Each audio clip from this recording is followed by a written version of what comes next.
Well, I'm going to be changing out this door jamb switch, which is right here. Right there, okay?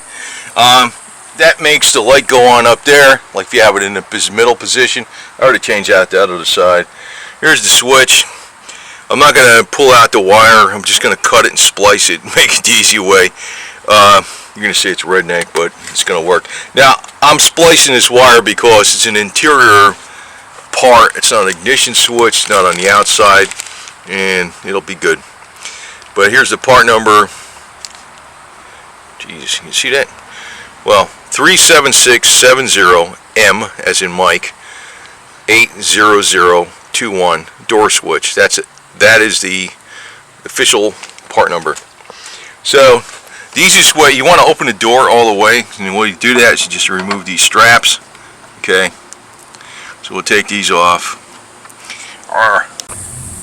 Now the real problem with this switch is that the rubber gets stiff, so it doesn't pull out all the way. So if you pull it out all the way, you see the light comes on. See, I'm pulling it out all the way. But anyway, I'm gonna probably save the switch because I could probably use it for something else anyways. I'm just gonna cut it and splice it. Don't give a shit. Fast way. People go, oh, it's like Mickey Mouse. Well, you know what? It's not really. Not really. Because I'll show you the way I fast splice the wires.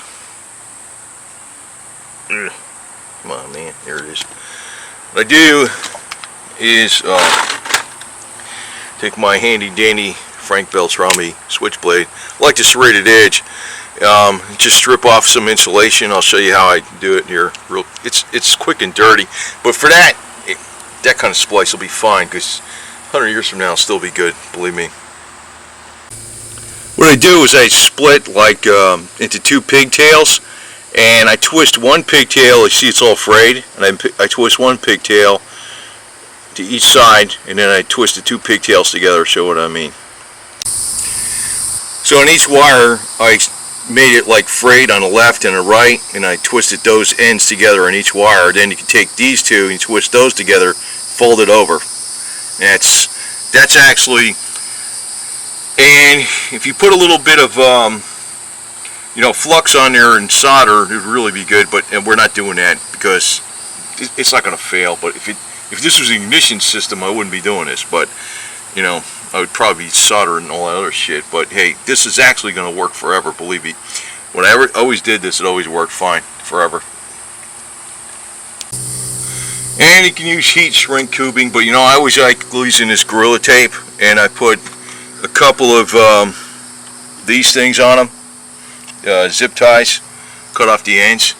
You can actually put one in the middle. Actually, if you soldered this and you did that and you put one in the middle, this crap would be good enough for underwater, for crying out loud. And you just stuff this thing back in here and put the switch in, you're all set. So there's your switch. It's all installed. Actually, the way it works, it grounds out to there. When the switch is out, that way it grounds. The light's on when the switch is in a middle position up there, and that's got the extra bright LEDs.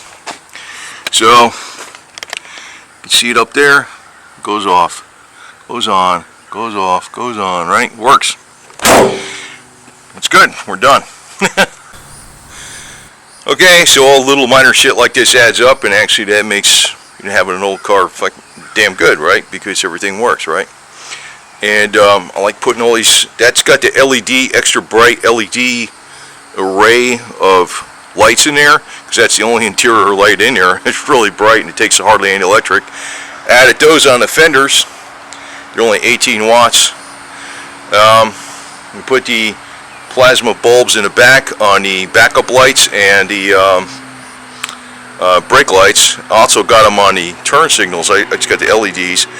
I'm probably going to put plasma all the way around in this thing and change out these headlights to some LED plasma jobbers if they have them, because this guy's a little guy and you don't see it too well at night, you know what I mean?